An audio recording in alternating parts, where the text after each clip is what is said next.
Good morning, live streamers, or it might be afternoon or evening, depending on where you are tuning in from. I am in the very chilly Chicago this morning, finally taking down some of my Christmas decorations. I'm all over the place, but that's okay. As the seasons change, so do decorations, I guess. I don't know if you've heard, but there is this buzz going around with senior level and executive level professionals about this new service. And so did a little bit of research and invited the founder of Career Club to join me today to share with you what exactly it is and how it can benefit you. So without further ado, let me go ahead and bring Bob on. As I'm doing that, drop in the comments where you're tuning in from. If you're watching this on replay, go ahead and put in that hashtag replay. And if you have any questions along the way, go ahead and bold question. So that way, as we're scrolling through comments, we can easily see it and come back to you after the fact if it is indeed a replay watch, because we want to make sure we can answer any questions that you have. So Bob Goodwin himself. Good morning, Bob. Let's me switch positions so I can bring you up on the big screen. Come on. Good morning, Tegan. How are you? I am good. Thanks, Bob. I'm so excited for you to be joining me today. How before we really dive into these questions, can you just go ahead and give an introduction of yourself? Nobody can speak better about themselves than you can, so take it away. No, well, first of all, again, thanks so much for having me. Like you, we're taking down Christmas decorations, and I think it's 10 degrees in Cincinnati today. So, Woo! Yeah, come on. But nothing like a giant cup of coffee won't help. No, so as I said, based in Cincinnati, my career's been in sales and marketing, mostly as a sales leader, as well as an individual contributor. But my clients have been world-class marketers like Procter & Gamble, Coca-Cola, Samsung, clients like that. And about 10 years ago, just through networking and wanting to help people, I found myself talking to a lot of folks in job transition. And what I learned was a lot of the challenges that they were going through were really sales and marketing issues.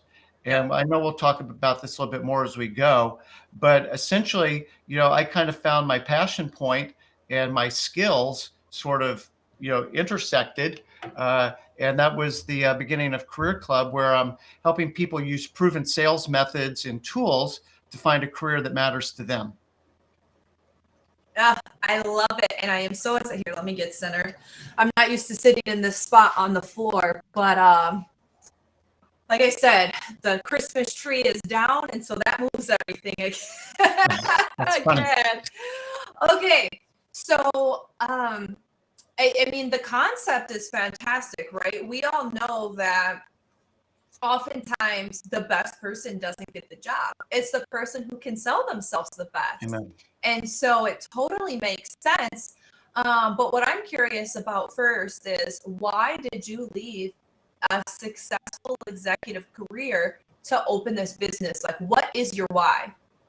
No, that's a great question. Is basically when people are in job search. So if I'm in transition, that's a particularly challenging spot to find yourself in, right? I mean, our identity is very tied to our work, for better or for worse, but it's true. Financials, right? My colleagues and the people, my social circle is a lot of the people that I work with. And when all that is kind of been stripped away from you, that's a very challenging emotional spot to be in. And I'm just very empathetic to that. I've been in that position myself before. And so when, thankfully I've had a good career and things were just sort of happening at work. It's like, what, as one door closes, maybe another door is opening. And I've been thinking about this for, probably 3 years. And just honestly, a friend of mine kind of kicked me in the butt too. We were, this say like April, May of 2020, 30 million, 40 million people have lost their jobs. Yeah. And he's like, dude, you know how to help these people. Why don't you go make that your full-time gig? And I'm like, yeah, why don't I? And so I feel really fortunate that, again, the same advice that I would give somebody else, I'm taking, which is, what are you good at? What do you care about? And how can you support yourself? And that Venn diagram, the intersection of those three circles, that's my why. Awesome. I mean, anybody that I've ever spoke to who personally knows you just says that you've always been doing this. You've always been a connector. You've always been a giver. Even when you were in corporate America, that's just been a trend throughout your career. So it makes sense. You've touched on a couple aspects of, the themes that are going on right now. Somebody who has lost their job, the emotions that we go through, how difficult it is. And it's difficult at every level. But something that's interesting is at the senior and especially the executive level, there's less and less jobs. And so it adds a different level of complexity to your options. And it's something that, so like some of the things that I hear executives or even senior leaders, especially at the, the Fortune 500 level, who would potentially be an executive level candidate at a smaller to mid-sized company, they say when they're employed, I'm just too busy to start my job search. I'm not fulfilled here. I'm no longer challenged. I'm just, going through these same motions, but I don't have that fire anymore. But I'm too busy to even start. And another thing I hear a lot of people say is, I used to be in people's pipelines. I used to be able to call so-and-so at this executive search firm. I used to be able to call so-and-so who is a headhunter, an executive headhunter, who I would say, this is what type of company I'm looking for.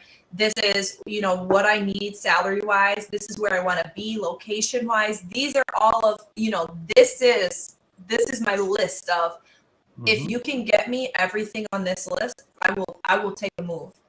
And they're saying, I just don't have those relationships anymore. Either firms closed down, or they can't get in touch with the same people as they used to. And they're finding themselves for the first time ever not being in someone's pipeline. And that hurts. Nobody wants me. And that's not the case. You just need to That's not the case. I was going to say, yeah. Yeah. But sometimes our emotions aren't rational. And so what other themes are you seeing for an executive job search that really we need to dive deeper into to make sure we can get these people hired? Yeah, so a few things to unpack here. One is, there's people who are literally in job transition right now. They're not employed somewhere right now, not doing their own thing. That's what's unemployment right now, 4%. I haven't looked it up recently, but sure. Well, it's somewhere in that neighborhood, and I think actually for college graduates it's a little bit lower. So then the other piece, and you and I do polls on LinkedIn and stuff like that. I did one a few weeks ago, and had like 200 responses to it. But it was basically like, what's holding you back? If you are currently working, what's holding you back from pursuing something else?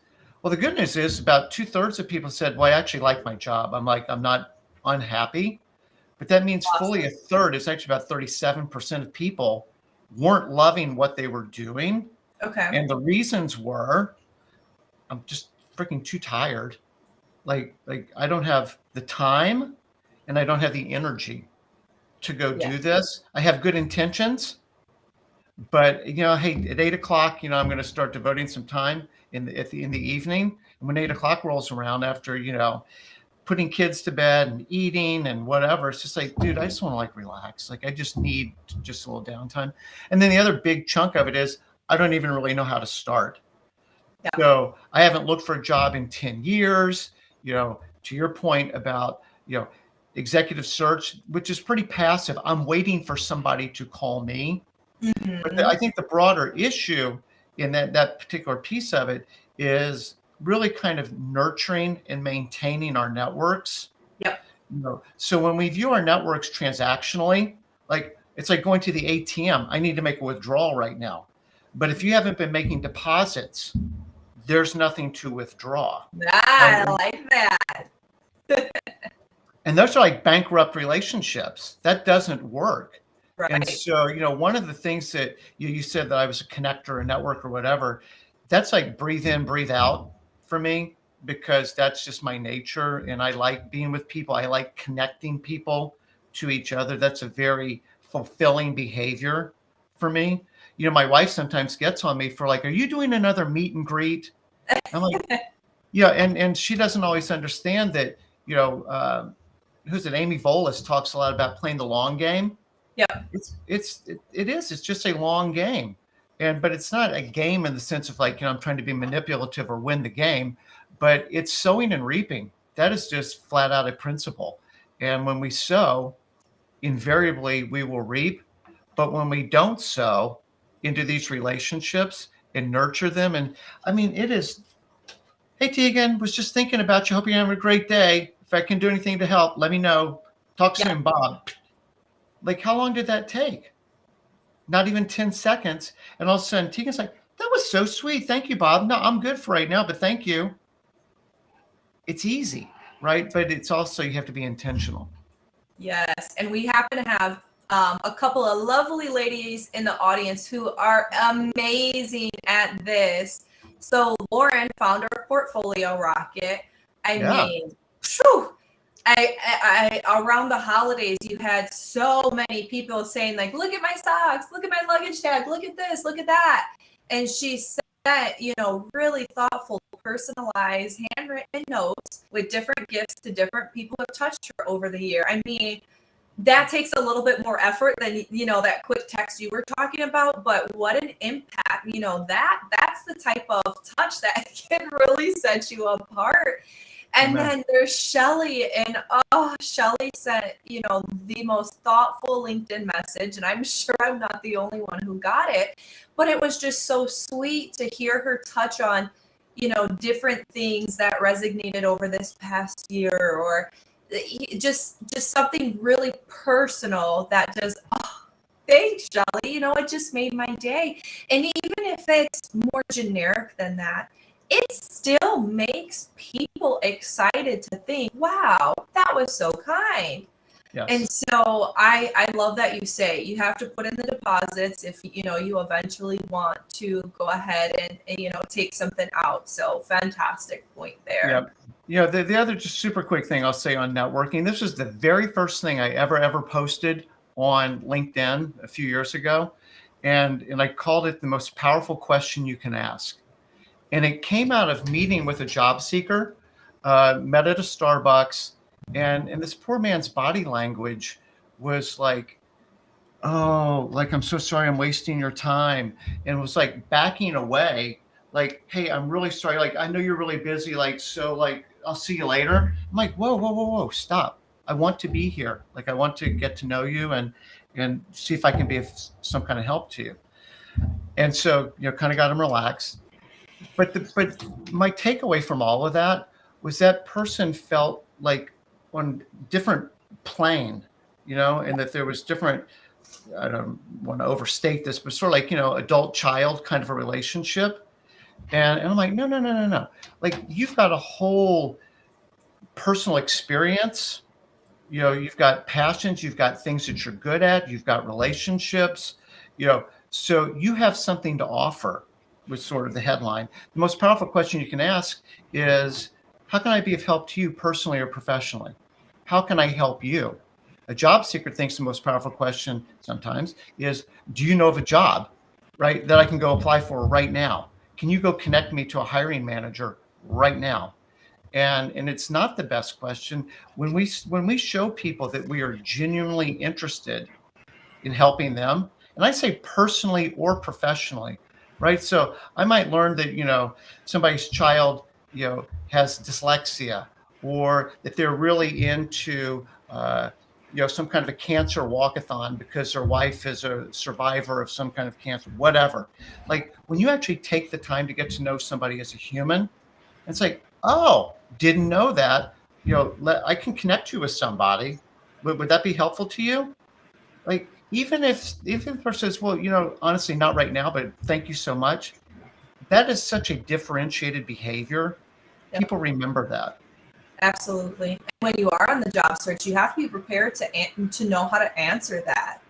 And oftentimes, one of the things that people need you to think about is what company do you want to work at? Because our networks are so vast. And so if we go into it with, I know what I'm good at doing, I know what titles I want, that's easy, that we know that. But where do we want to go next is so much harder to figure out. And that's one of the things that really piqued my interest when I started hearing the buzz of what you've got going on, because I'm a big believer in making target company lists and doing the research and, figuring out, deep information about the company so you can really stand out while you're on the job search.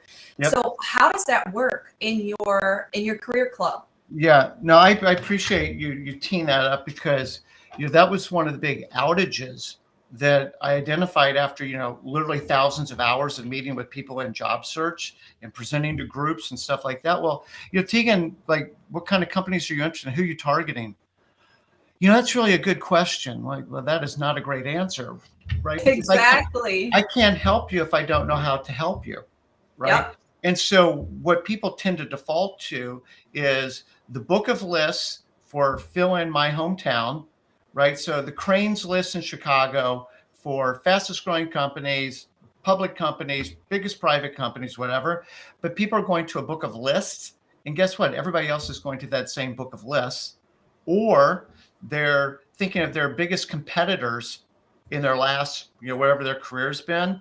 And so the point being, people have very limited, narrow universes to the extent they've even identified companies. And so having worked in, finance with private equity and venture capital the past couple of years, there's some databases out there. One of them is Crunchbase, and Crunchbase basically has got, public companies, private companies, 1.5 million companies in it. But its secret sauce is companies are getting funding. Yes. And so the thesis is, by definition, if you just got $30 million, you're scaling out. You need more HR, finance, marketing, sales. It's not just, Java programmers, but you also, in a lot of cases, and I think for our, middle stage to late stage career listeners, they're also scaling up. Yes. So like the guy that got them from 0 to 10 million in revenue may not look like the lady that's going to get them to 200 million. Different skill set, right?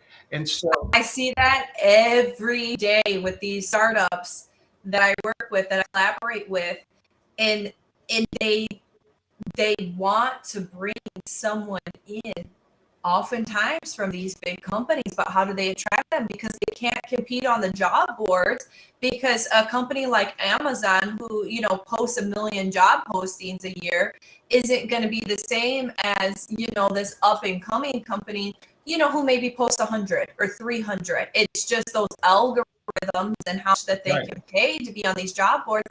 You can't do it. So how do you find these companies? Yep. So what we're doing is basically using that database to say, okay, let's identify companies that we do know, and what are their attributes, and like, how are they described, to go find the ones that we don't know, and then mine the database. And then, the bullseye is companies that have received at least X millions dollars of funding in the past, say, like 6 months or a year. Mm-hmm. They still have the money. They haven't made all the decisions. They have all the needs. So timing becomes a key element to this, but they're almost invariably companies that you haven't heard of, with funny names.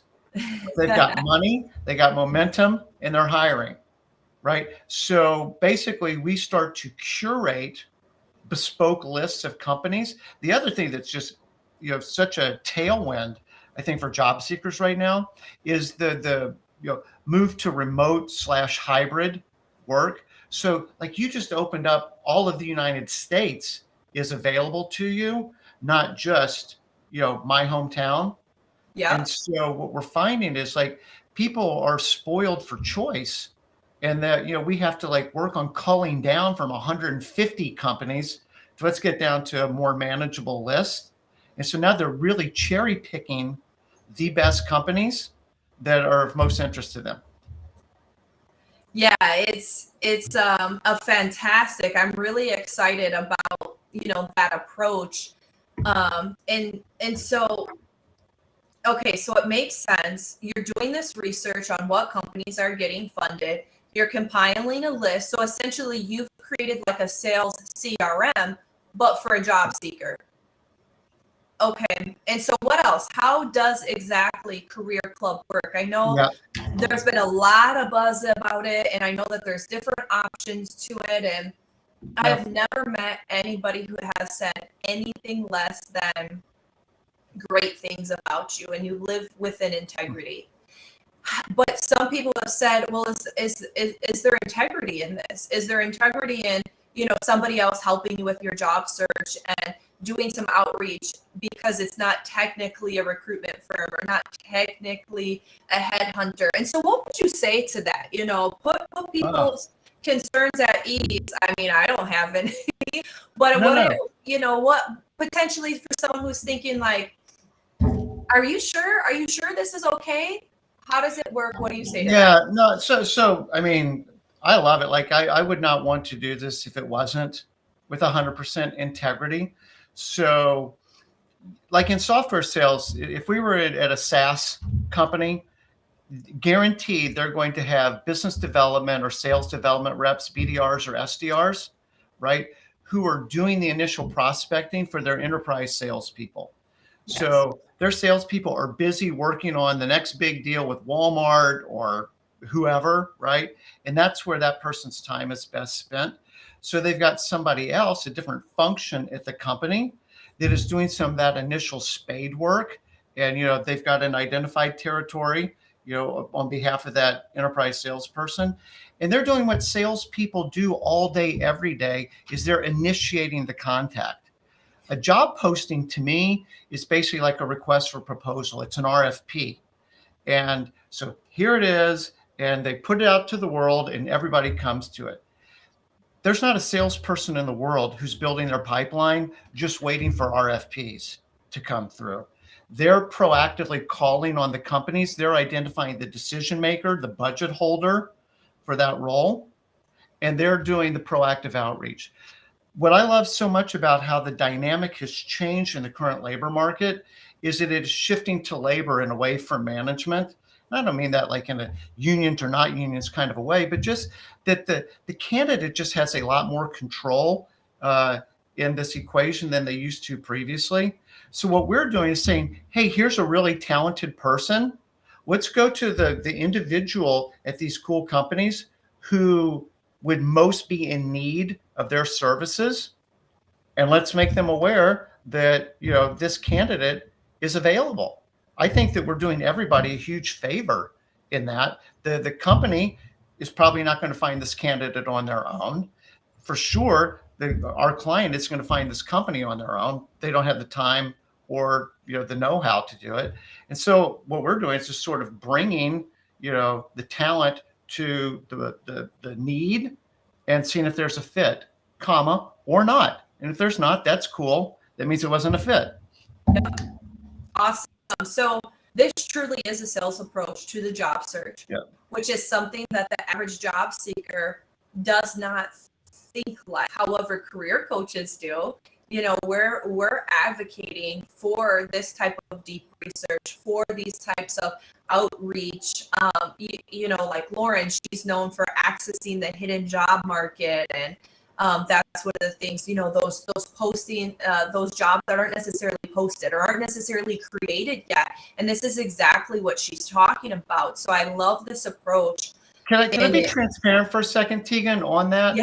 So when we launched Career Club a year ago, in a pilot, kind of in a little bit of a stealth phase, we did 90 days. And we had 50 people all paying. But what I felt like, and I'm empathizing with the career coach thing that you were just saying a minute ago, is I felt like I was selling gym memberships. So really, like people look at my gym and they're like, oh, wow, what a cool tool. The CRM, wow, get me organized. This is cool. Oh my gosh, all these companies that I've never heard of. That's amazing. They give me their money. But if you don't go to the gym, it doesn't matter. And so what I learned was, unless you're a salesperson or have a strong inclination and understanding of sales principles and practices, it kind of gets in the head. I'm being told what I should do. It doesn't find its way to my fingers and actually like doing the work for whatever reason. And so, you know, that's where the idea of the concierge bit was born.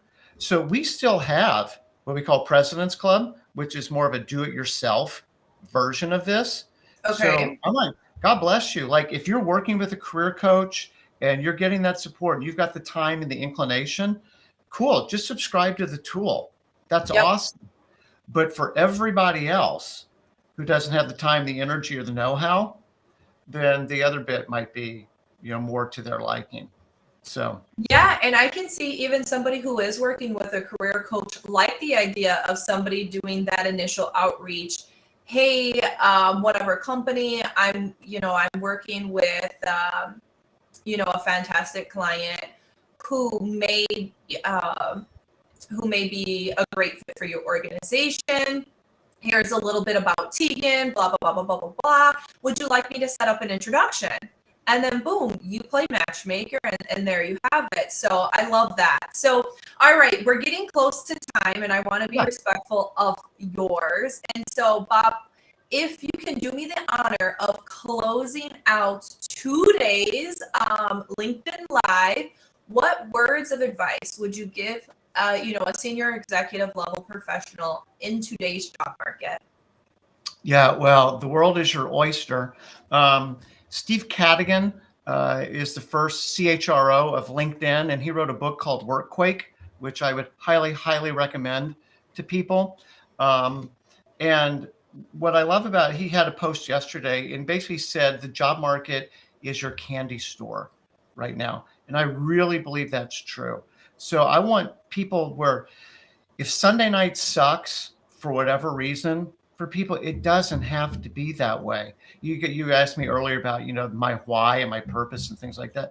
It's like when you don't love what you're doing, like I think passion might be a little overused word, but if it's a net negative drain for you with your work, it's just too important. And I would just really encourage people, you have a lot of choice. There's a lot of opportunity out there, and working with career coaches. I love working with you, Tegan, because we're helping people get their story straight, right? And so that, they're more confident in what their abilities are and how to go articulate their abilities and tell me about yourself, or as it's represented on their LinkedIn profile, resume, cover letter, whatever. And I think all those things are huge net positives.